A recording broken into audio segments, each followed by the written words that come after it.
नमस्कार. काव्यरसिक हो. मनमोहक मराठी मालवणी कवितांमध्ये मी मनमोहन रोगे आपले स्वागत करतो. मित्रांनो, आपल्या कविते चॅनलला आज आपण एक लेख किंवा निबंध म्हणा त्याचं वाचन करणार आहोत. हा लेख तुम्ही जरूर ऐका, नवे ऐकलाच पाहिजे. यातून तुम्हाला बरीच उपयुक्त माहिती मिळेल. कारण हा लेख मी काही दिवाळी अंकांमध्ये गेली 10 वर्ष प्रसिद्ध होतोय. हजारो लोकांनी वाचला. त्यातले शेकडो लोकांचे मला फोन आले. काही वर्षापूर्वी लोक विचारायचे असा माणूस आहे, आणि आता ती व्यक्ती नसल्यामुळे आपल्यात असा माणूस खरोखरच होता का असे विचारतात. इतकं अचंबित करणारं व्यक्तिमत्व, थोर, चमत्कारिक आणि दिव्यदृष्टी लाभलेले खगोल गणिततज्ञ असे ब्रह्मर्षी डॉक्टर पविवर्तक,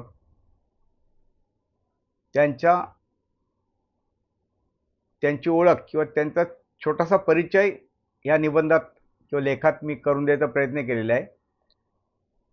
आणि हा लेख कुमारी सखी दीपक गुणिये हिने वाचलेला आहे.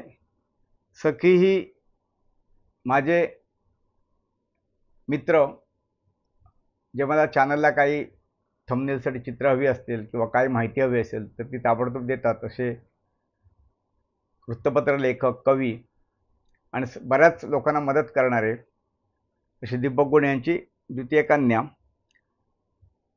सखीने जनसंज्ञापन आणि पत्रकारिता विभागातून नुकतीच पदवी संपादन केली आहे. सध्या ती प्रहार वर्तमानपत्राच्या संकेतस्थळासाठी वेब एडिटर म्हणून काम पाहत आहे. शिवाय तिला अभिनय, गायन, नृत्य अशा रंगमंच कलांची आवड आहे. ती एकपात्री अभिनय, वक्तृत्व स्पर्धांमधूनही सहभाग घेते. तिने बरीच पारितोषिके जिंकलेली आहेत. सखीच नाही तर सखीची बहीण तन्वी आणि छोटा भाऊ यांच्या घरात गेलात तर त्याचा पोटमाळा पूर्ण पारितोषिकांनी भरलेला आहे. तसेच महाविद्यालयीन जीवनात तिने एकांकिका स्पर्धांमधूनही सहभाग दर्शवलेला आहे. तिने लक्ष, रामराम महाराष्ट्र या मालिका व भाडीपा या यूट्यूब चॅनलच्या एका एपिसोडमध्ये अभिनय केलेला आहे. तर असे गुणीय परिवार म्हणजे गुणी परिवार, त्यातून सखी उत्कृष्ट निवेदक आणि अभिवाचकही आहे. आजचा लेख तुम्ही ती वाचताना ऐकाल तर तुम्हाला जास्त भावेल माझ्या वाचनापेक्षा, असं मला वाटलं. म्हणून मी सखीला विनंती केली आणि तिने ती मान्य केली. त्याबद्दल श्री दीपक गुणी आणि सखी यांचे आभार मानतो. आणि हा निबंध किंवा लेख तुम्ही जरूर ऐका. तुमच्या जीवनात त्या लेखाचा खूप मोठा उपयोग होईल, जसा मला झाला डॉक्टर वर्तकांमुळे, ब्रह्मर्षी वर्तकांमुळे, तसा तो तुम्हाला होईल. तुम्ही त्यांचे एखाद दुसरं पुस्तक वाचलं तरी खूप मोठं काम होईल तुमचं. तुम्हा सगळ्यांना तो लेख ऐकावा अशी मी विनंती करतो. आणि हा लेख ऐकल्यानंतर तुमच्या प्रतिक्रिया जरूर कळवा. तुमच्या मित्रमंडळींना, आप्तेष्टांना पाठवा. आणि कोणी चॅनलला नवीन असेल किंवा कोणाचं राहिलं असेल सबस्क्राईब करा. आता आपण लेखाकडे वळूया. नमस्कार, मी सखी दीपक गुंडे. मनमोहन रोगे लिखित अद्वितीय संशोधक डॉक्टर प.वी. वर्तक या लेखाचे मी आपल्यासमोर वाचन करते. भारतीय अंतराळ संशोधनात 24 सप्टेंबर 2014 हा दिवस सुवर्णाक्षराने लिहिला जाईल ह्यात वादच नाही. कारण याच दिवशी भारतीय संशोधक भारताचे मंगळयान मंगळावर धाडून एक मोठी मोहीम पार पाडण्यात यशस्वी झाले, तेही इतक्या कमी खर्चात. संपूर्ण बनावट आणि पहिल्या प्रयत्नात मंगळावर स्वार होणे हे एकाही देशाला, अगदी चीन, अमेरिकेलाही शक्य झालेले नाही. पृथ्वी ते मंगळ हे अंतर आणि त्याला आलेला 450 कोटी रुपयांचा खर्च पाहता सदर प्रवास हा रिक्षा प्रवासापेक्षाही स्वस्त असल्याचे दिसून येते. त्यामुळे इस्रोचे सर्व संशोधक, शास्त्रज्ञ कौतुकास, अभिनंदनास निश्चितच पात्र ठरतात. यापूर्वी सन 2012 मध्ये $2.5 अब्ज खर्च करून अमेरिकेने आपली क्युरिओसिटी हे यांत्रिक वाहन मंगळावर उतरवले होते. हे आपण सर्व जाणतोच. पण याच 35 कोटी किलोमीटर अंतरावर असलेल्या मंगळ ग्रहावर एकदा नव्हे दोनदा तर 81 कोटी किलोमीटर दूर असलेल्या गुरु ग्रहावर आणि शनी ग्रहावर एक एक वेळा अजून कोणत्याही यांत्रिक वाहनाला शक्य झालेले नाही. अशा लांबच्या दुसऱ्या सूर्यमालेतील एका ग्रहावर एक वेळा काही मिनिटात आपल्या योगबळावर, तपोबलावर, लिंगदेहाने जाऊन आलेले आणि मंगळ, गुरु, शनीबद्दल त्यांनी लिहून ठेवलेली माहिती नंतर गेलेल्या अंतराळयानांनी दिलेल्या माहितीशी तंतोतंत जुळल्याने खरी असल्याचे सिद्ध झालेले एक चमत्कारी दिव्य पुरुष आपल्यात होते. हे किती जण जाणतात? सप्टेंबर 2011 मध्ये शास्त्रज्ञांना न्यूट्रिनो हे अतिसूक्ष्म कण प्रकाशाचे अधिक गतीने प्रवास करतात असे आढळून आले आणि प्रकाशापेक्षा अधिक गती असलेली कोणतीही वस्तू जगात नाही हा अल्बर्ट आइन्स्टाईनचा आतापर्यंतचा सर्वसामान्य सिद्धांत खोटा ठरला. वास्तविक याच कणासंबंधी 61 वर्षांपूर्वी 1956 साली 2 भारतीय शास्त्रज्ञ डॉक्टर ECG सुदर्शन आणि डॉक्टर VK देशपांडे यांनी प्रकाशापेक्षा अधिक गती असलेले कण असू शकतात असा निबंध प्रसिद्ध करून त्या कणास टॅकिऑन असे नाव दिले होते. पण त्यावर जगाने नाहीच पण भारतीय संशोधकांनीही लक्ष दिले नाही. अनादी काळापासून विश्वाच्या उत्पत्तीचे रहस्य उलगडण्याचा प्रयत्न मानवाने चालवलाय. आता सुद्धा जिनिव्हामध्ये लार्ज हॅड्रन कोलायडर हा उच्च तंत्रज्ञानातील एक प्रदीर्घ प्रयोग गेल्या 10 वर्षांपासून सुरू आहे. या वैश्विक प्रयोगात 39 देशांचे 3 सहस्र शास्त्रज्ञ कार्यरत आहेत व त्याचा कालावधी 20 वर्षांचा आहे. यापूर्वी जगभर असे प्रयत्न झाले. शास्त्रज्ञ, संशोधक, तंत्रज्ञ यांनी आपली आयुष्य खर्ची घातली. अब्जावधी रुपयांची माती झाली होते पण हाती फारसे काही लागत नाही. 1975 साली सर लॉवेल यांनी विस्फोटाचा सिद्धांत मांडला. तोच बिग बँग म्हणून प्रसिद्ध आहे. सर लॉवेल यांचे कौतुक जगभर अगदी हिंदुस्थानातही झाले.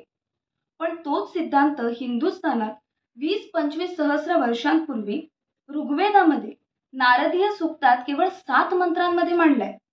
तोही सर लॉवेल यांच्यापेक्षा विस्ताराने. हेही आपणास माहीत नाही हे मोठे दुर्दैव. याचे कारण आपण आपल्या वेदांचा, उपनिषदांचा, ग्रंथांचा अभ्यास करत नाही. त्यांच्यावर विश्वास ठेवत नाही. त्यांना महत्त्व देत नाही.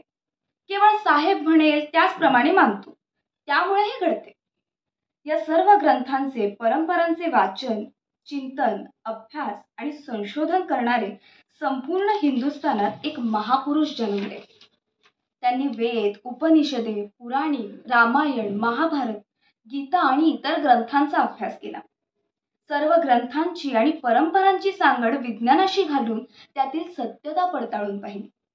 त्यानंतर हिंदूंचे हे सर्व ग्रंथ आणि परंपरा विज्ञानावर कसे आधारलेले आहेत, त्या काळी विज्ञानात हिंदुस्थान किती प्रगत होता, आपले पूर्वज किती श्रेष्ठ होते हे जगाला सप्रमाण दाखवून दिले. त्या सत्पुरुषाचे नाव डॉक्टर पद्माकर विष्णू वर्तक होय. डॉक्टर वर्तक यांचा जन्म 25 फेब्रुवारी 1933 रोजी पुणे येथे एका सुविद्य आणि धनाढ्य कुटुंबात झाला. बालपणापासूनच ते धार्मिक आणि आस्तिक वृत्तीचे. अध्यात्माकडे त्यांचा कल. व्यवसायाने ते निष्णात डॉक्टर. वयाच्या 80व्या वर्षापर्यंत डॉक्टरांनी आपला व्यवसाय उत्तम सांभाळला. कित्येक क्षेत्रात ते निपुण होते, जसं की व्याख्यान, ज्योतिष, इतिहास, संशोधन, खगोल संशोधन, गणितातील तज्ज्ञ, तसेच व्यासंगी लेखक, संस्कृत, मराठी, इंग्रजी भाषांवर प्रभुत्व, कवी, चित्रकार, ग्रंथकार, शास्त्रज्ञ, तरुणपणी कुस्तीपटू, पट्टीचे पोहणारे, सत्यवादी, विनम्र, विज्ञाननिष्ठ, प्रज्ञावंत, हिंदू धर्माभिमानी आणि खरे सावरकर अनुयायी होते. त्यांनी 17 मराठी व तितकेच इंग्रजी ग्रंथ लिहिले. त्यातून त्यांचा अभ्यास, संशोधक वृत्ती, ठामपणा, सत्यता, निर्भीडपणा, व्यासंग आणि विद्वत्ता दिसून येते. अध्यात्मात आणि योगशास्त्रात डॉक्टरांनी अत्युच्च उंची गाठली. त्यांना वाचासिद्धी होती. ध्यानातूनही त्यांनी ज्ञान प्राप्त केले होते. दिव्यदृष्टीचे वरदानही त्यांना लाभले होते. डॉक्टरी शिकत असताना जन्ममृत्यूचे नियंत्रण करणारा कुणीतरी नियंता आहे हे त्यांच्या लक्षात आले. महाभारतातील संजयला असलेल्या दिव्य दृष्टीचे डॉक्टरांना कुतूहल होते. महाभारत वाचल्यानंतर त्यांना समजले की अध्यात्मात व योगशास्त्रात जन्ममृत्यूचे पूर्ण ज्ञान आहे. म्हणून त्यांनी त्याचा अभ्यास सुरू केला. संजयच्या दिव्य दृष्टीबद्दल ते आपल्या गुरूंना म्हणजे साक्षात दत्तगुरूंना ध्यानात बसताना प्रश्न विचारू लागले. आणि एके दिवशी त्यांना ध्यानात असताना त्यांच्या लहान मुलीला शाळेत दुखापत झाल्याने ती घरी आलेली दिसली. डॉक्टरांनी ध्यान सोडल्यावर काही वेळातच त्यांची दुखापतग्रस्त मुलगी दारात उभी होती. त्या दिवशी दिव्य दृष्टीतला खरेपणा त्यांना कळून आला. डॉक्टरांना कुस्तीची आवड, पण मुंबईत होणारे कुस्तीचे डाव प्रत्येक वेळी पुण्याहून मुंबईला येऊन पाहणे शक्य नसल्याने त्यांनी पुण्यात बसून ध्यानातून मुंबईतील कुस्त्या पाहिल्या व इतरांना त्याचे वर्णन सांगितले. तिसऱ्या दिवशी वर्तमानपत्र वाचल्यावर सर्वांना त्यांच्या सांगण्यातील खरेपणा कळून यायचा. लोक आश्चर्यचकित होत असत.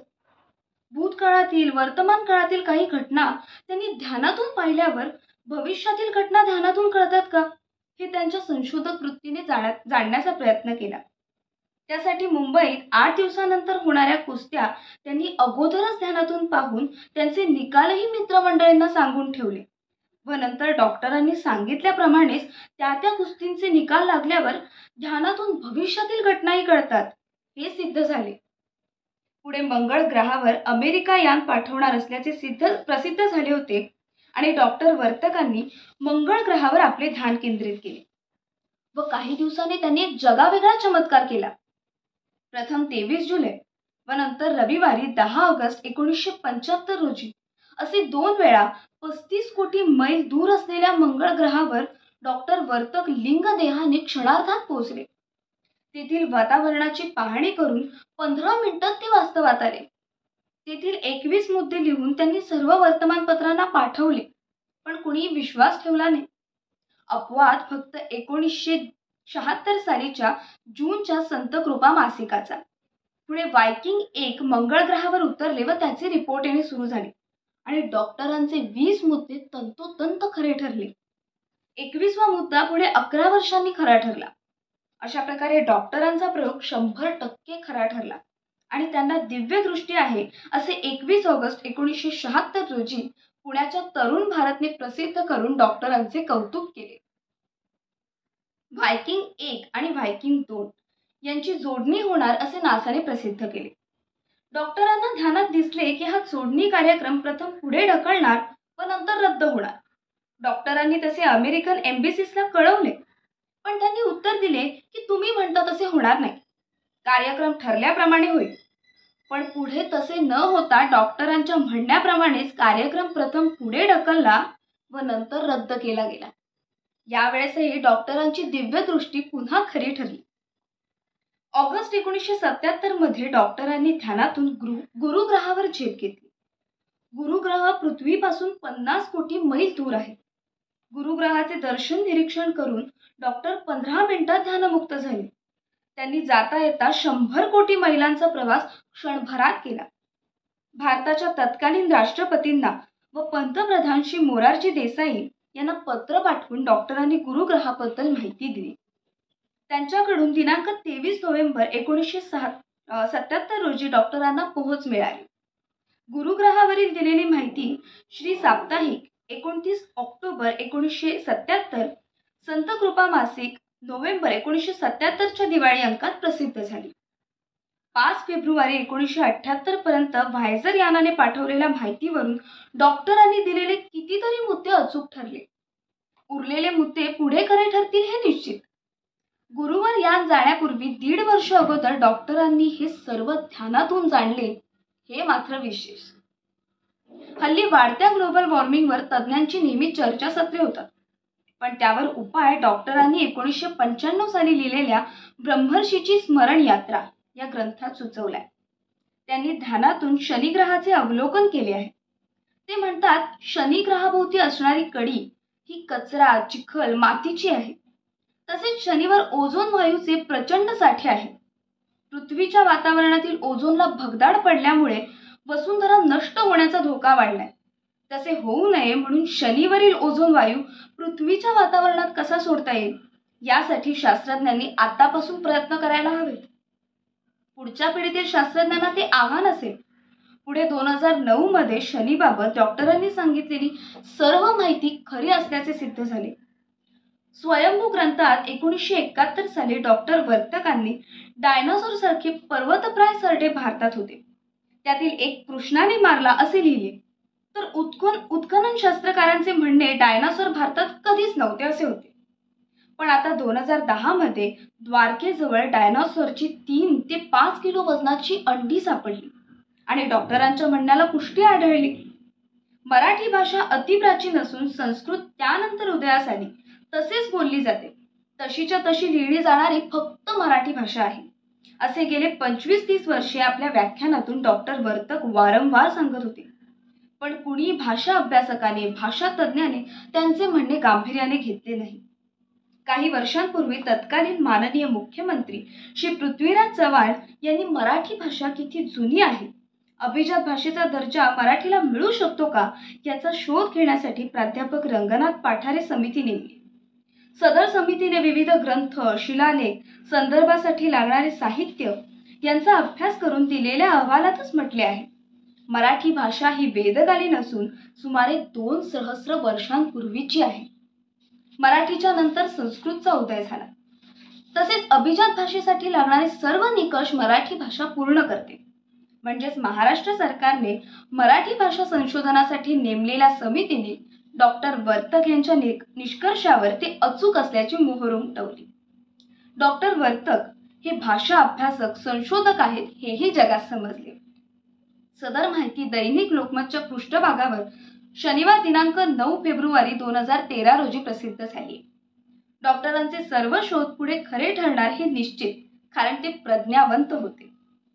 1980च्या सुमारास एक अमेरिकन यान भारतावर पडेल अशी भीती शास्त्रज्ञांनी व्यक्त केली.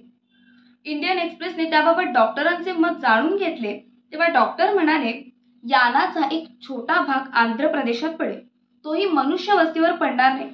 पुढे तसेच घडले. आपल्या जवळच्या सूर्यमालेतील एका ग्रहावर डॉक्टरांना ते ध्यानात असताना एक मनुष्य दिसला. तो आपल्यासारखाच दिसत असला तरी पाठीमागून त्याच्या डोक्याचा भाग निमुळता होता. त्याच्या अंगावर कपडे होते आणि तो कसल्या तरी विचारात गढला होता. म्हणजेच अंतराळात इतरत्र मनुष्य वस्ती आहे. त्या सूर्यमालेतून आपल्याकडे प्रकाश येण्यास 4 वर्षे लागतात. त्यामुळे सायन्सला तेथील माहिती मिळणे शक्य होणार नाही. डॉक्टर वर्तकांनी इतर ग्रहांच्या केलेल्या आणि नंतर खऱ्या ठरलेल्या वर्णनाप्रमाणे त्यांचे हे म्हणणेही खरेच ठरणार.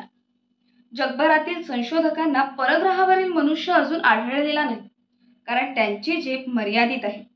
डॉक्टरांचे सर्व प्रयोग पाहता ते जगावेगळे आणि एकमेवाद्वितीय आहे. चमत्कार म्हणजे दुसरे तरी काय, कुठेही अंधश्रद्धा नाही. आपल्या डॉक्टरी सेवेबरोबरच केलेली अध्यात्माची तपश्चर्या, डोळे उघडे ठेवून शास्त्र समजून त्याचे विज्ञान जगाला पटवून दिले. झाले बहु, होतील बहु, पण या सम हाच, असे डॉक्टर वर्तक.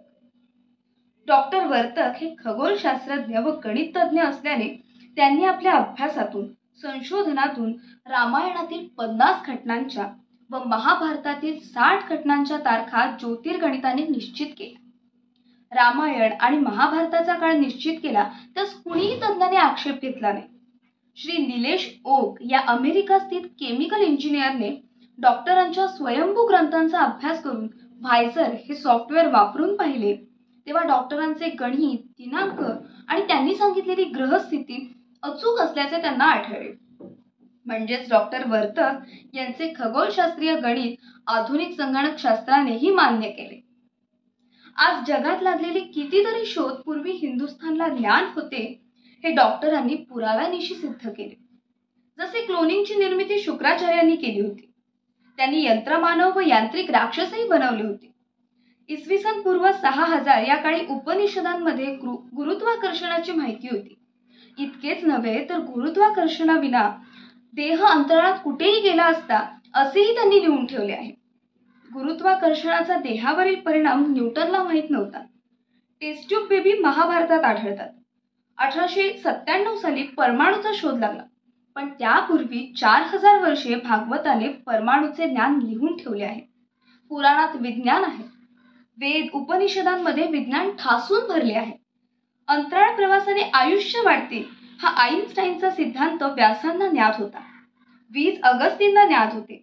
विजेने जलभंग करून उदान म्हणजे हायड्रोजन वायूची निर्मिती करत. उदान वायूचा फुगा बनवून त्यास खाली एक शकट जोडून ते हवेतून जात.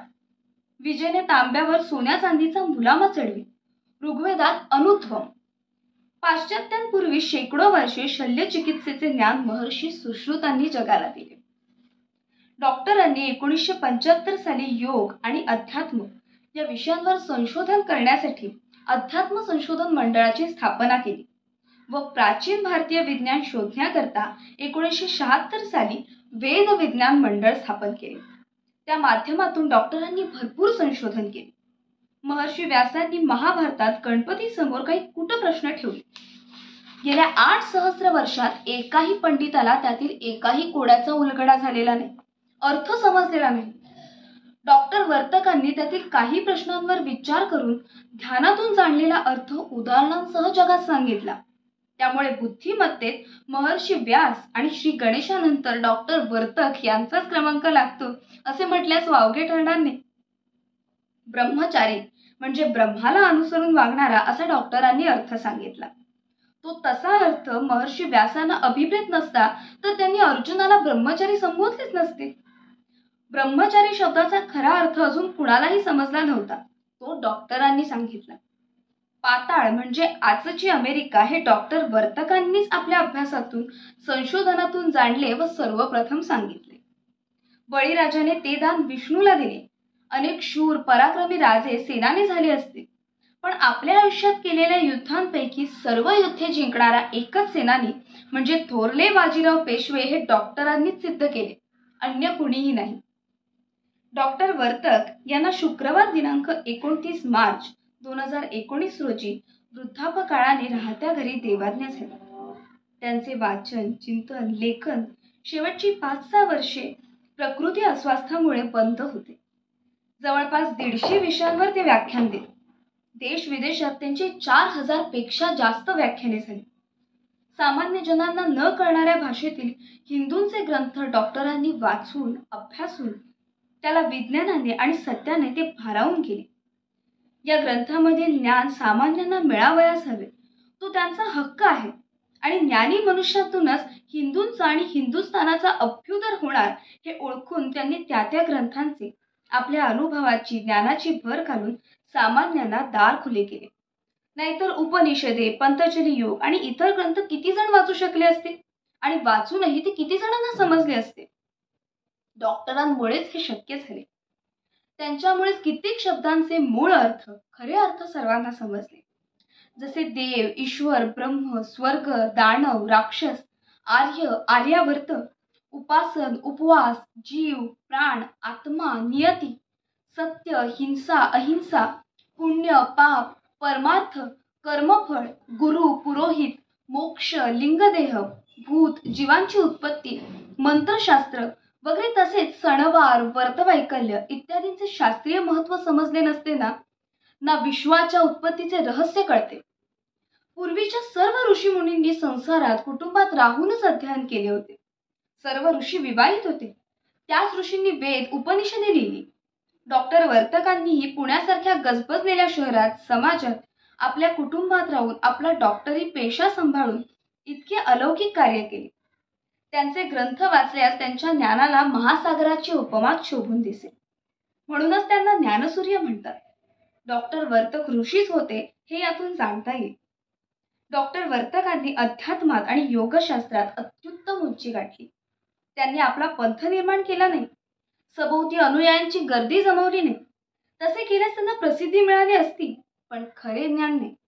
त्यांनी ध्यानातून आणि अभ्यासातून मिळवलेले ज्ञान, त्यांनी केलेले संशोधन, प्रत्येक गोष्टीची विज्ञानाशी घातलेली सांगड, त्यातील सत्यता, त्यांनी केलेले अतुलनीय कार्य या गोष्टी सरकारने दुर्लक्षित केल्या. त्यांच्या ज्ञानाचा, संशोधनाचा उपयोग पुढील राष्ट्रीय कार्यात करून घेतला नाही. तरी लोकांनी त्यांना समाजभूषण, ज्ञानसूर्य, श्रद्धानंद, ब्रह्मश्री, प्रज्ञान ब्रह्म इत्यादी उपाध्या दिल्यात. एप्रिल 2015 मध्ये माननीय शंकराचार्यांच्या हस्ते डॉक्टर वर्तक यांना हिंदुत्व भूषण ही उपाधी दिली गेली. भविष्यात त्यांना भारतरत्न दिले तरी ते थिटेच असेल, कारण डॉक्टर वर्तक हे एकमेव द्वितीय असून अद्भुत असे विश्वरत्न आणि ईश्वराचे खरे अनुयायी होते. धन्यवाद.